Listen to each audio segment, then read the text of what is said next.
இது ஒரு கதை இல்ல, உண்மை கதை. தன்னம்பிக்கை, விடாமுயற்சி, நம்பிக்கை, இந்த மூன்றுக்கும் ஒரே பெயர் லோகன். நமக்கு எழுந்து நடக்கவே சோம்பேறித்தனம் வரும்.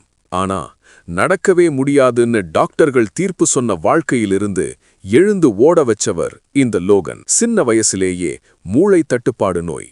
இவ வீல் சேர்ல தான் வாழ்க்கைன்னு சொல்லிட்டாங்க. ஆனா அந்த வார்த்தைகளை லோகன் காதிலே வாங்கிக்கல. எக்ஸ்கியூஸ் எல்லாத்தையும் உடைச்சி எழுந்து நடக்க ஆரம்பிச்சார். நம்மால் பனிக்கட்டில நடக்கவே முடியாது. ஆனா லோகன் அதே பனிக்கட்டில ட்ரைனிங் பண்ணி எல்லாரையும் ஆச்சரியப்பட வச்சார். அதோட நிக்கல.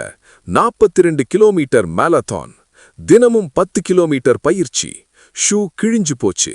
ஆனா அவர் சொன்னது ஒண்ணுதான், என்னால ஓட முடியும், என் கால்கள் கிழியல, இன்னொரு ஷூ கொடுங்க.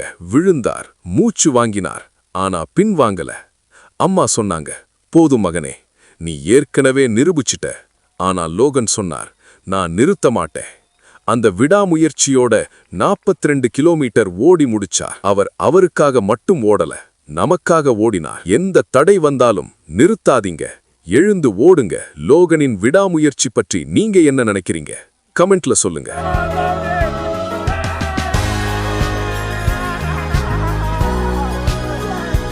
இது போன்ற வீடியோக்களை காண்பதற்கு லைக் மற்றும் சப்ஸ்கிரைப் செய்யுங்கள். நன்றி.